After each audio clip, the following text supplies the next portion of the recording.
Where do old aeroplanes go when the time comes to retire them from the sky? Almost 1 in 10 of them are flown to ECube Solutions in Wales, one of the world's fastest growing facilities for the recycling and stripping out of old aircraft. Whatever the customer wants, we'll take off.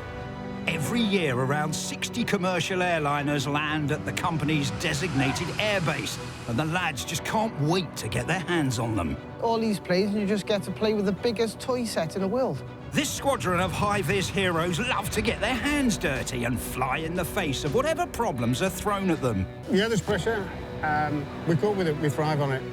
They join forces to take these old airliners to pieces so their thousands of mechanical components can be sold on to satisfy the growing global demand for refurbished plane parts. Let's get them off the aircraft. But it's a race against the clock to take these multi-million-pound planes to pieces before they reach their final destination, the scrapyard. All these are ready to go now, so we're going to have the demolition boys are going to be coming in, and they're going to start smashing them up. Join the lads as they battle hostile weather and get to grips with massive machinery. I see them go down smoother, put it that way. All to meet deadlines set by bullish buyers. Money's time, time is money. And we're not talking peanuts here, we're talking millions. Welcome to the world of the plane reclaimers. So, good job then. Yeah.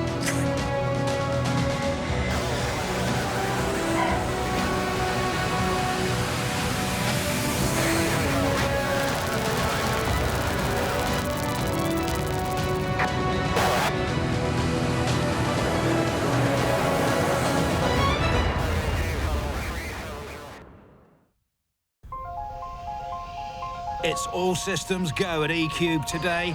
Tools have been downed on the scrapyard because the takeout and teardown lads are all out on the airfield.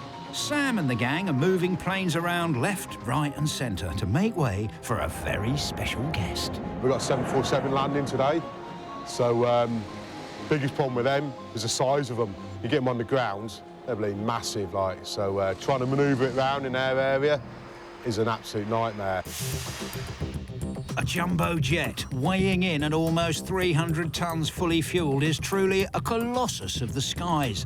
The one en route to the base is making her final flight after just dropping off 500 passengers at Heathrow, who only 12 hours ago boarded her in Thailand. But the fact she's about to be retired doesn't mean she's no longer fit for service. Quite the opposite. Her owner has decided that she's more valuable for her serviceable parts. By reusing them as spares within their own fleet of aircraft, they can save tens of millions of dollars in maintenance charges. They calculate this is more than she can earn by continuing to carry paying passengers. But the plane's arrival at base is looking in doubt, thanks to the unwelcoming Welsh weather. This is so typical of South in this weather. You can't predict it here. One day you got a nice sunny day, and the day you're going to be busy outside, you get weather like this, chucking it down with rain. The rain might be stopping the boys from putting the bunting out, but it's not stopping Bob from rolling the red carpet out, or as near as you can get to one on an airfield. Got a Boeing 747-700. I'm going to help out. I'll drive the tug today. We'll drive out onto the runway and pick him up and tow him back. Large planes like the jumbo jet are picked up from the end of the runway and towed into their parking position, because it's not usually possible for the pilot to cruise the plane right up to the parking lot. ECube tug positioned at Echo 3, awaiting instruction. ECube tug, can proceed to holding point Echo 1. ECube tug proceeding to holding point Echo 1. Bob is on the ball, but is Mac listening? You noted all this? I've taken out of the last time, yeah, you got it. Riding shotgun with Bob, this is the first time Mac has got up close and personal with a 747. St Athens is a fully operational airbase, with every coming and going of aircraft monitored by the on-site air traffic control tower. And over in the tower, air traffic controller James is worried about poor visibility that might put the jumbo's arrival in doubt. The weather conditions at the moment are not great, so we are giving 3,000 metres visibility in slight rain, with cloud broken at 500 feet and then broken again at 1,300 feet, which isn't ideal for this aircraft's arrival, so he's going to have to use the instrument landing system, and we'll see if we can get him on the ground here. The Welsh weather means he can hardly see your hand in front of your face, and Bob's starting to get edgy. ECube tug positioned at Alpha 1. Type tower, roger, thank you. It's going to be a tense wait to find out if the plane can land. And you don't want to keep a jumbo waiting.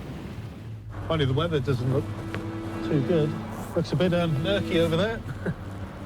We'll know if he's coming in, because the lights will go red. A no-show could lead to a big bill for the airline company. If one doesn't land, it's not so much a problem for us, but it's a problem for the aircraft owner, because they've had to pay for the fuel. And if it diverts to, say, the Cardiff airport, they'll have to pay all the landing fees and then pay for it to take off again the following morning. Over in the tower, all eyes are on the jumbo's progress, but the treacherous weather is making for slow going. It's coming from Heathrow, this one. So it's a 21-minute flight time, according to the flight plan. Back in the flatbed, the lads are still playing the waiting game, but Mac has all the latest updates at his fingertips. Just over Bristol. Yeah, about 5 or 10 minutes. As the rain continues to pour, Bob's hopes rise when he spies a brightening on the horizon. It is clearing a bit over there. Thanks to the trees, Yeah. Finally, the tower receives the news they've been waiting for. The jumbo pilot is going to attempt to bring her down. Cue the landing lights in preparation to welcome their latest guest. I can see him. As though sent by heaven, the jumbo makes a sudden appearance and breaks through the dense cloud. See the lights? Yeah. Big old beast. I doubt if you'll slam the brakes on. Against all the odds, the captain has battled through bad weather and exceptionally low cloud cover to bring the plane in on time.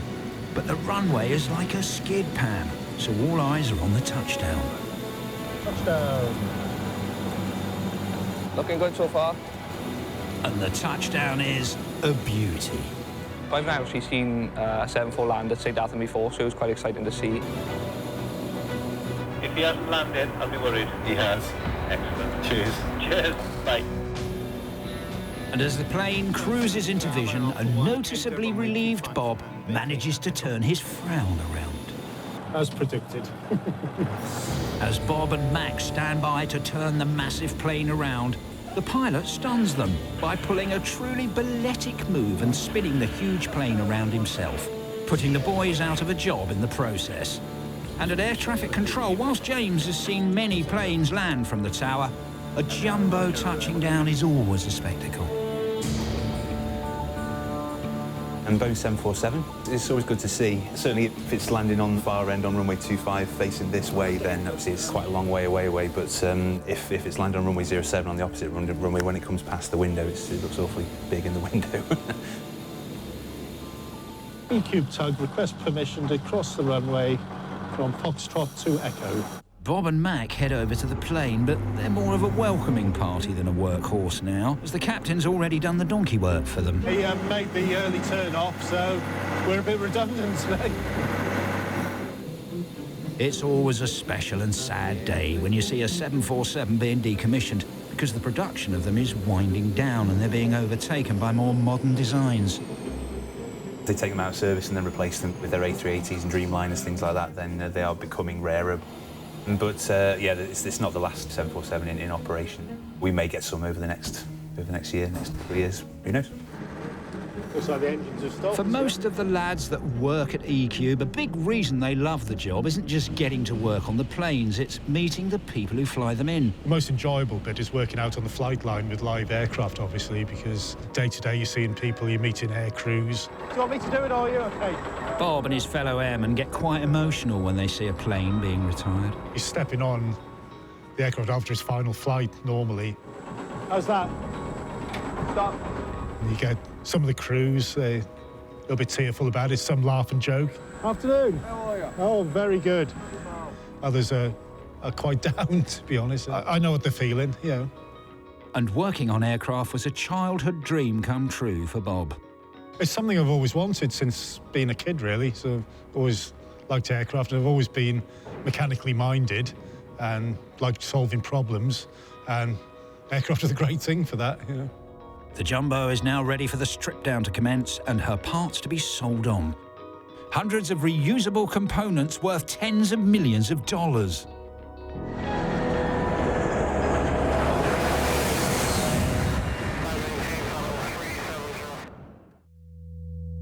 As the sun rises over the airbase, it's been a sleepless night for technical team leader Sam. The jumbo jet has been looming large in his thoughts. Somehow, he's got to get this monster towed down to the lot where he's made a parking space. All right, we're just going to move this up by the hangar.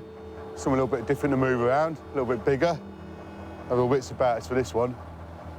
Just runny nose and a bit of a chill. I'll be in there in a nice heated cab. These boys will be getting cold.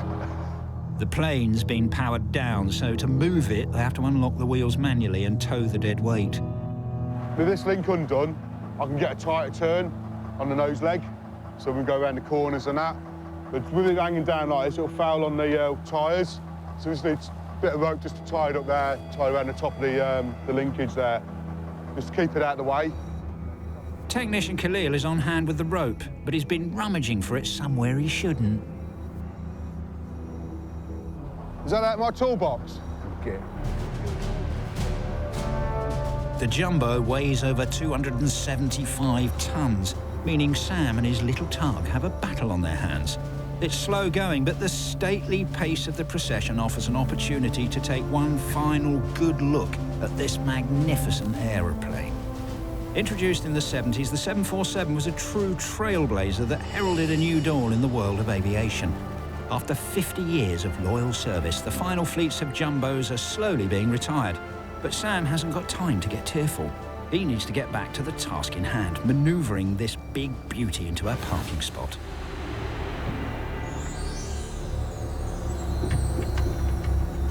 This is a precision job. One false move could damage the landing gear's axle and leave the crew with a very costly problem. That corner's the worst bit. It's getting around there, it's quite tight. It's quite narrow as well. And next bit's probably a bit awkward, because it starts going downhill, so the aircraft will start pushing me, rather than me pulling the aircraft. Without causing any issues or accidents, you've got to get it done as quick as you can and as safely as you can. And then you've got to think about leaving enough room for access, for ladders around the aircraft to get into the cabin. So you've got to take into account when you're doing the moves and that. The taxiway that Sam has to crawl along with the great big bird on his back is over 100 metres long. It's truly been a Sam versus Goliath-like struggle every inch of the way. But as the camber on the runway evens out, Sam is finally able to cruise into the parking lot with a sigh of relief. We've arrived. We'll leave it here. All 4 engines are over the tarmac concrete, so they can get round them all. So we should be good here. The glistening engines now await the go-ahead, so they can be removed and then shipped back to their owner, so they can be used as a spare part on another aircraft. So it's all chopped up now. We're going to get the tractor off. And then it's another mad day. A load of defueling and doing stuff like that, getting aircraft ready for teardown. So it's going to be a busy day for me today. And I'm going early.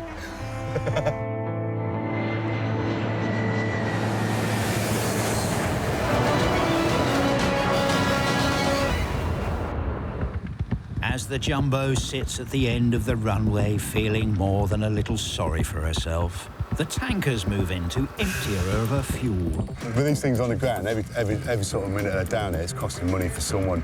So what we need to do is get them defueled as quick as possible. Amount of fuel on here, we've got about 10 tonne of fuel to come off this. Imagine how long that's going to keep your car going, yeah, and your families. It's be great, wouldn't it? This is one of the most hazardous jobs that can be carried out on the airbase. The fuel is highly combustible. If left in the tanks, a spark from the power tools used to tear the aircraft apart could start a major blaze. But to open the fuel gate requires power. And as the plane's been shut down for the final time, the only way to switch the communication board on is by plugging in a generator. Boom. So we don't need to turn the battery on. Comedy noises.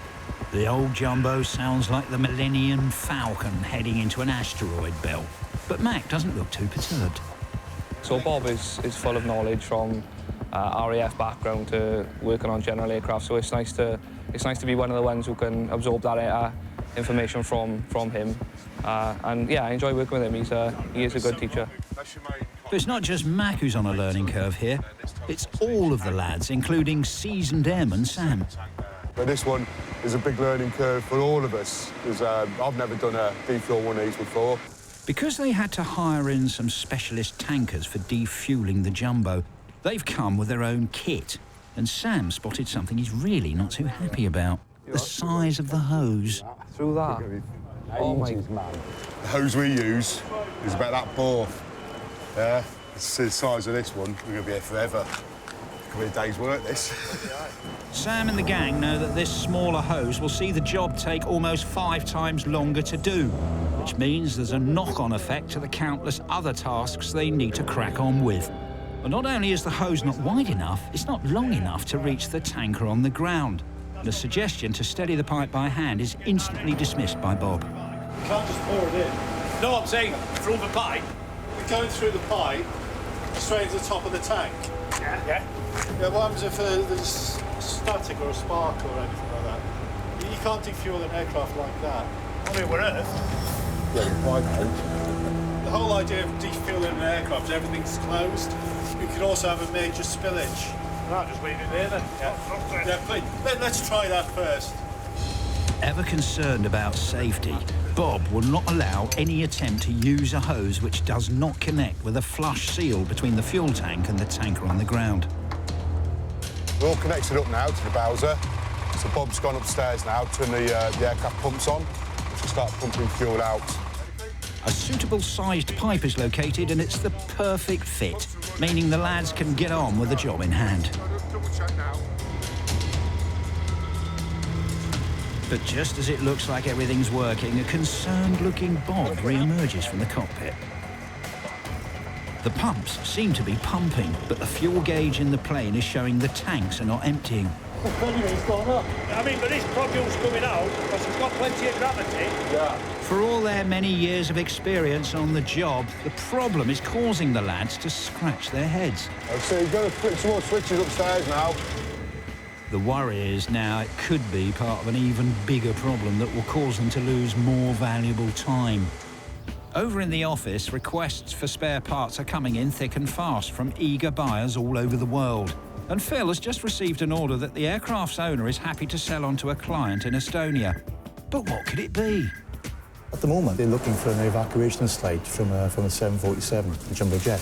That's not something that we get very often, but we've got one here at the moment, so we can take a look at that and get it off for them. I look forward to the email, and if I've got any questions, I'll give you a call back. Magnetic MRO in Estonia quality check and refurbish used airplane parts. They've had a request in from a client in India for a Boeing 747 evacuation slide, and they need it right now. Okay, thank you very much. Phil might have his order, but the taking out of spare parts can't begin whilst the plane is a no-go zone because of the safety hazard caused by the defueling. They want it straight away, so that's probably something we better get on with straight away as well. And back out on the yard, the defueling of the Jumbo is still causing major problems. We're having trouble getting our fuel out of the wings for some reason, whether it's the Bowser or the aircraft. It's just not flowing out. Slows us down quite a bit because obviously 10 ton is quite a lot of fuel, so yeah, we've got to try and find a solution that's pretty quick, really. We've got a bit of an issue at the moment. Don't know what's going on with it. Pump's not pumping. I don't know. Nobody else here seems to know, so we've got Bob up on board and he's flicking switches. He'll find it. He's a demon at that. And proving that Bob really is flick-switching good, in the cockpit, Matt becomes the bearer of good news. Oh, I think it's working. It's just dropped 100 kilos. Yeah, I think it's done. Quite a relief. Seems to be slowly draining out, which is a good sign. It's just going to take a while to finish the rest now. It's all dead. It's done. It's dropping. Dropping, yeah, should be working now. The fuel will now be sent off for processing to be used in home heating systems. All right, going down, is it? All good, it's all happening. Bob may be relieved, but there's no time to celebrate. The fuel tanks may be empty, but it's straight on to the next job. crawling inside them to go precious metal prospecting.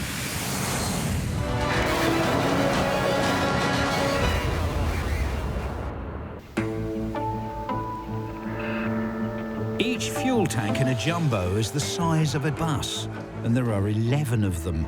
A scavenge and a strip out of a single tank can bring in a haul of several thousands of dollars. It's a one-man job that requires some special skills, and those skills belong to fuel tank scavenger extraordinaire, Mohammed, or MD. I love to work in the fuel tank. You have to take light, and you have to be, must be safety man outside all the time. Safety man should be with you, otherwise, like, if something is happened. If safety man is with you, like, he can tell someone and he can help you. It doesn't sit in there. Each of them is filled with valuable precision-engineered pipes and micro-processing pumps, which are amongst the most valuable small parts on the aircraft. Mohammed has to wear a filtered breathing mask to ensure he does not inhale any residual toxic fumes. A lung full of those could leave you fighting for breath and your life. They're out. Okay. This is the dangerous is you can't take your mobile phone, and you have to be wearing your mask all the time, and you have to come outside like every 15 minutes and taking rest outside, then you will come back again. Like one of my colleagues, he told me like I can go inside, but I'm scared to how do I get it out. So I said, okay, if you don't know, like, then stop it. And nobody can force you, like, you have to work in the fuel tank. Wait there, I need an Allen key now. Use a 3-8 socket. Time really is of the essence here. MD is doing a fine job of stripping out the bits and pieces on his shopping list, but he can't hang around. That's it. This is the pipe. I just took it from here. So I need to take the component off. So this is the pipe weight. Each one of those pipes is worth hundreds of dollars each. So you can see why this isn't scrap metal. So that's why I'm taking the pipes off. Are you coming off? Yeah, I'm coming now. Half home. MD wants to get on the MD tank. is used to working fast under these hostile conditions, which is why he's the go-to man for the job on the base. My team leader came to me and he told me, like, can you carry on the fuel tank? And I can't say no. I said, yeah, I can carry on. Then when I go in for my break, and everyone smell like fuel, and everyone like, oh, who's in the fuel tank? And I said, yeah, it's me. And it's a job well done. MD's haul today will be worth several thousands of dollars to the plane's owner.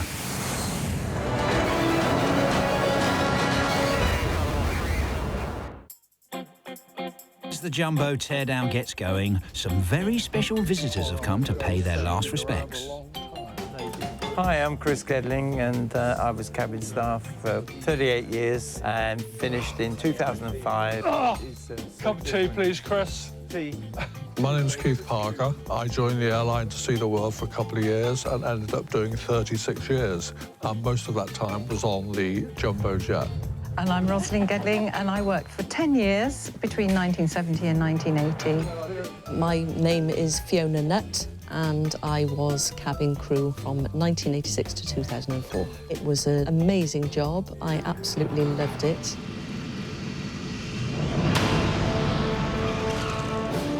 Anybody who's ever served on a jumbo jet will never forget the first moment they laid eyes on this great lady of the sky. I can remember going to Heathrow and just seeing that big bulbous nose, and I just thought it was the most beautiful thing I'd ever seen, and everyone felt the same way. It was the aircraft. It was such a massive, unbelievable flying machine that people were just in awe of it. The crews were in awe of it. The passengers were in awe of it. And when the 747 arrived, it was new and sure. Because you were joining something new, you thought this was good. I can remember my cousins in their back garden, they were saying, well, exactly how long is it? And I paced it out down their garden. That was a lot of pacing, Keith. 231 feet worth, in fact. There's a plane that big flying. I said, yeah. And the weight, you know, the fuel weight, it's just incredible how it ever gets off the deck, you know. Unbelievable.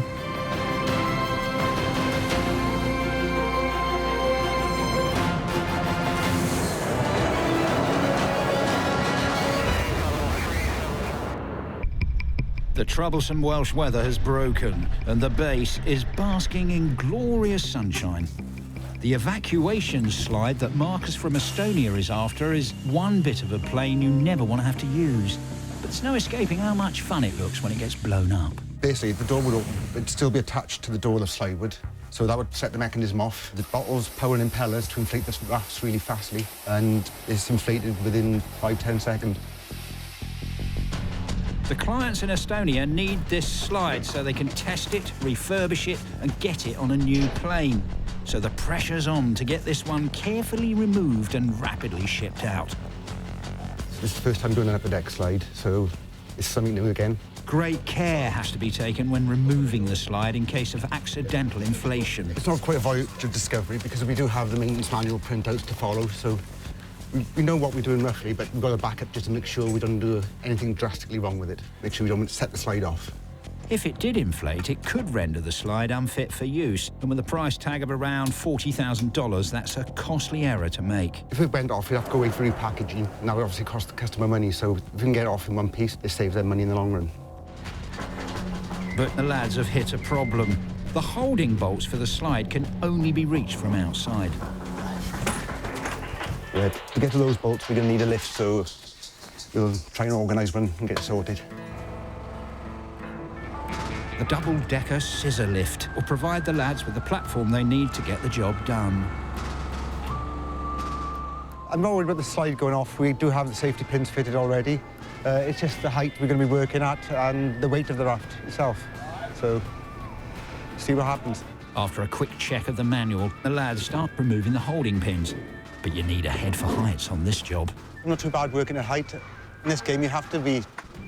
Getting to the bolts is proving to be a bit of a fiddle, but they're successfully unlocked. The problem now shifts to moving the evacuation slide. Despite being something that's ultimately filled with air, because of all the mechanics and pressurised canisters, it's a fair old weight. Get some extra hands around it, the more the merrier. It proves to be a four-man job to get it off. We've got an extra two, one inside and one outside, so hopefully if all goes to plan, we'll have it off in a few minutes. Hard to believe that this is hiding inside a plain door. So sleek is the door design and so well hidden the slide. But seeing it pulled out is a sobering reminder of why it's there and why we would all use it. I think you had to. If you had to use it, you'd go straight down it. I wouldn't want to be stuck on one of these if it was on fire and there was a chance to get off it. Like everything on an aeroplane, thousands of hours of precision engineering have gone into the slide's design and development.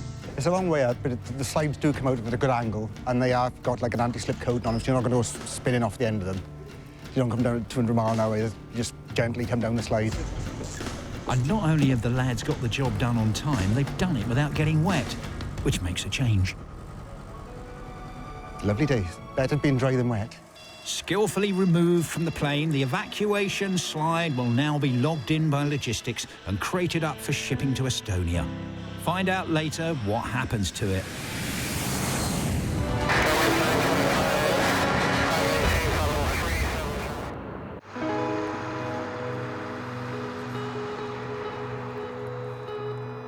Ever wondered what happens when the toilets need to be emptied on an aeroplane? Well, you're about to find out. We've just come out to the 747. We're going to start the teardown on Monday. So I'm just going to make a start, and one of the worst parts of it is I've got to empty the waste tank. So I'm going to empty it first now, and then I'm going to get a little disinfecting water and we'll flush it down every lav on the aircraft, and then whoever does the tank will have nice pine fresh smell instead of the horrible smells. But best as we can do anyway. We've got our waste container here with a proper adapter that we plug onto the valve at the top there, open the valve, flip a lever and stand back. And just hope you've got the pipe on properly. That's a good start. The main thing is don't look up and don't keep your mouth open. You can imagine the morning after you've had a good curry, yeah? We'll times that by 10. That's how bad they are. Or going past the local sewage works on a hot day. So there's been a couple that have come in here now. Oh, it's like, not good, not good. Oh, that's not good. They didn't empty after its last flight. They've sent that all the way down from Heathrow to us. It's not good. I smell better farms than that. There's a lot of toilets on here. I haven't been through and counted them, because they've got the top deck, lower deck. I might have to go and get another bucket. It's definitely a job. Somebody has to do it. Unfortunately, today it's me.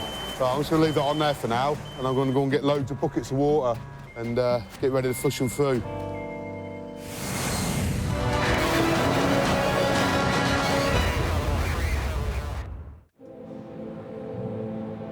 Down in the yard, the Jumbo's engines have already been removed and are ready to be shipped back to the airline that owns them. We're going to be loading some engines onto the back of some lorries. We've got possibly one engine per lorry at the moment, although we find out more when we talk more to the driver. The transportation of the engines has been days in the planning, and weighing in at 6 tons each, they need careful handling. These particular engines are RB211s, come off a Jumbo, so you've got to watch yourself and obviously the engine you're loading. Keep your wits about you and concentrate is the thing. It's a massive undertaking. This very precious cargo could be worth up to $15 million. But there's a forking problem. We've got particular issues with the stands on these ones because the pockets, the holes on the side of the stands aren't quite big enough for this particular fork. But nothing a bit of lateral thinking can't solve. We've got a sort of procedure that we use using blocks of wood. It's pretty well-used procedure, so we know what we're doing. You let me know you're going with the pin. Keep talking to me all the way through, OK? Stop there a bit, please. If you're shifting a jumbo jet engine, it can be a bit nerve-wracking, but that helps, you know, to keep you on your toes, make sure everything runs smoothly. Yeah, stop there. OK, I got the weight. Yeah, stop there. OK, I'm moving forward. Here she comes, and she's the size of a bus. Easy does it, lads. With a maximum thrust of more than 60,000 pounds each, the Rolls-Royce RB211 series engines have powered many different Boeing planes. And in the world of engineering, they're almost as iconic as the Jumbo itself. Keep an eye on the doors for me. Yeah. My vision's not brilliant from here with this. The engine's on the move, but the sloping ground leading out of the hangar means Dave has to use all of his skill to compensate for that crafty angle by bringing the engine higher so it will reach the flatbed. Whilst we're lifting the engine, the slope you're on sort of alters the pitch of the fork, so it makes it a little bit tricky. I prefer to load on a level surface. But as the forklift rises above the flatbed, Dave gets dazzled by another problem hitting him in the face: the sunshine. Now the sun's blinding me really hard because we're on a slope. Cam, let me know when I'm down because I can't actually see where it's on. Down more, Dave. There you are, back now. Right, back there. There were a few tense moments there, but Dave's skills saved the day. Well, we've had better because of the slope coming out of the hangar. It was difficult to keep the forks in position without putting the handbrake on. But hey, it's on there, it's loaded, so they're happy.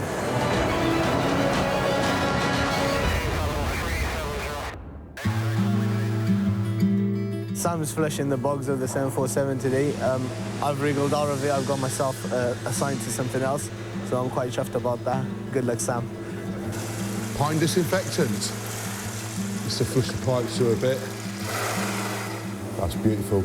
It's a dirty job, but it's got to be done, because it means the Teardown gang can go to work without fear of the plane's old toilets kicking up a stink. There's a few trips back and forwards with buckets of water and that to get them all flushed through. We'll be busy for the next hour or so just doing this, I think. Sam's plugged the Jenny in so he can fire up the sewage pump system to allow him to get those smelly waters flowing.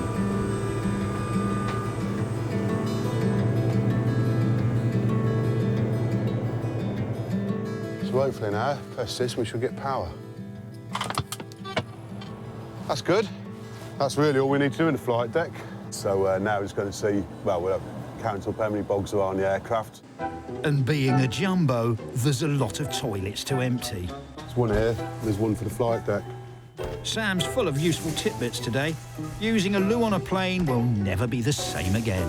The bowl itself is coated with Teflon, so nothing should stick to it. We did one of these once, me and Glenn. We ended up like a foam party in the lab. All the disinfectant just foamed up. That's better. I'll give that 5 minutes, I would, before we go in there. So we have 3 upstairs. Let me see. 3, 4, 5, 6, 7, 8. Toilet after toilet after toilet. It's hard to keep count. 9, 10. But there's one advantage of doing a job that no one else wants to do. You get left alone. It's nice to be out on your own for a while, you know, sometimes. 11, 12, 13, 14. God. Eventually, the lure of the little boy's room proves too much for Sam. OK, so I've done this one now. Give me another 5 minutes and I'll be back out.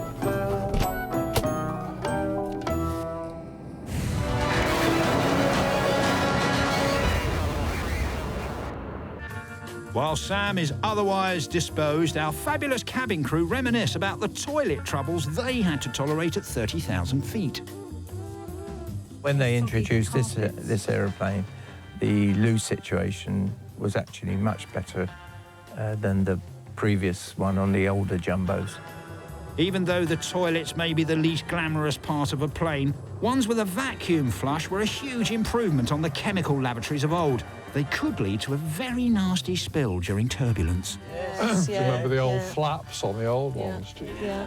Getting on that old classic, I'd say Bahrain on its last leg from Australia, the smell used to knock you over, didn't it? And of course, the toilets towards the end of a flight would get very dirty and very wet on the floor, so I would never recommend anyone to go around barefoot on board an aircraft.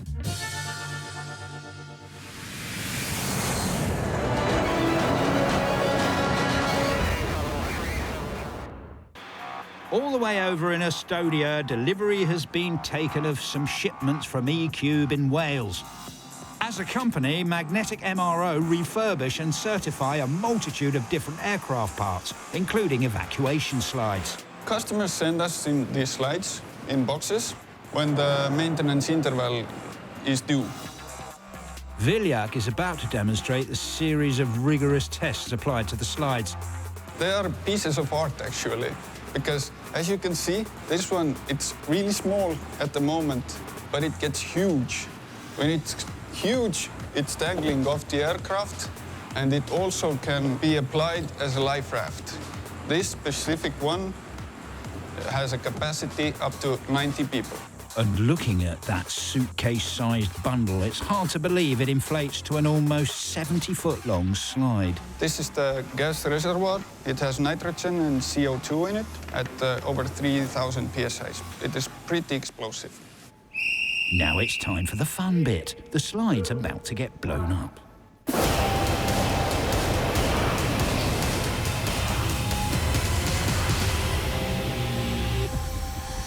And what's the verdict? A big thumbs up from Vilyak.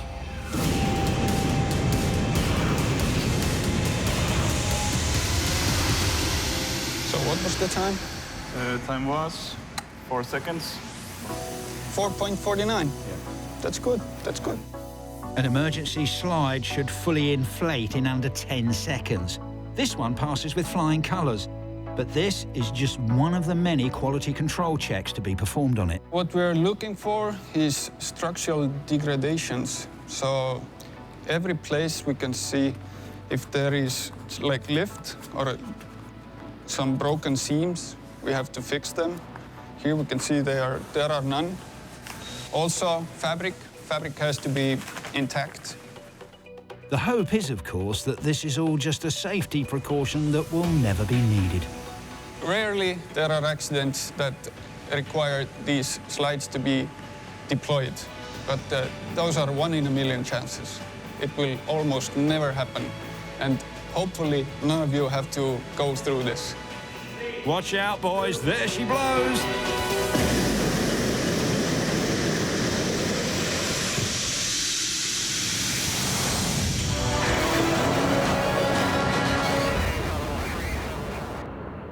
Over in Wales, the day of destruction has dawned for the Jumbo. Because of her sheer size, she's going to be taken apart in stages. Most of the parts now that the people require have been removed from the aircraft. The wings are now being removed to make it easier to continue the teardown. With the Jumbo in position, the wrecking team, led by Chicken, move in to remove her wings. Drive full steam ahead, sir. See if you can take it off in like 4 or 5 metre sections or something for now. Because the wings are so huge, I don't think I would be too happy in taking a full wing off one side. There'd be quite a lot of pressure on the landing gears, so we tend to take them off in halves. Yeah, I think it's just safer that way.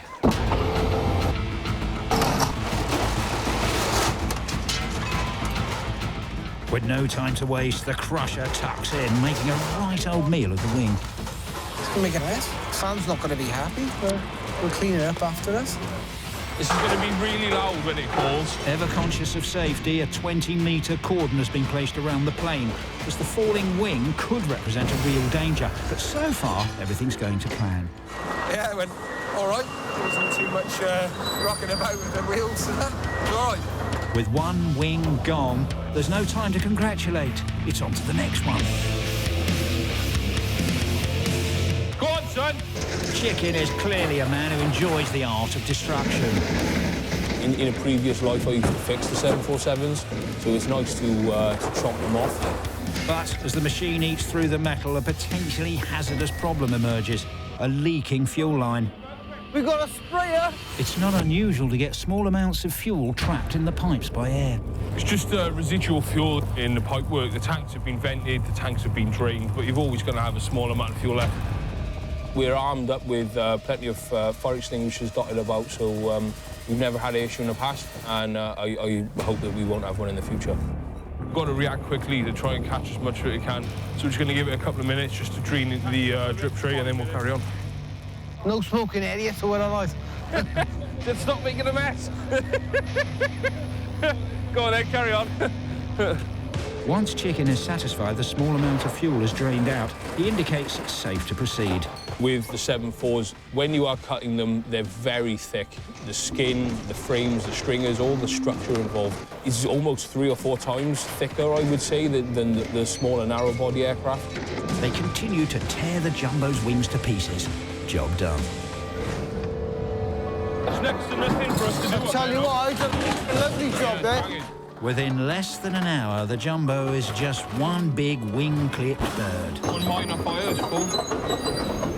There are tons of twisted metal deposited on the ground, which now need to be swept up and sent to the scrapyard for sorting and smelting. But the lads seem best pleased with their work. Cracking job, so we can all sweep up, clean all the stuff up. And with the big tools downed, Chicken and Perry inspect their handiwork. It's a tight cut on that, bud. Yeah, tell you what, bud. Real nice. And what exactly are the scores on the door? That's all good. No, a 5 out of 5, 5 out of 10. Modest as ever. The 747 may look like a sorry sight, but it's worth remembering it's not really the end for the plane, because she does have an afterlife, at least her parts do, helping to keep other Jumbos flying all across the world. Yeah, she looks a bit sad with her wings off, but with the wonders of recycling, she'll live to fly another day. So a happy ending, really.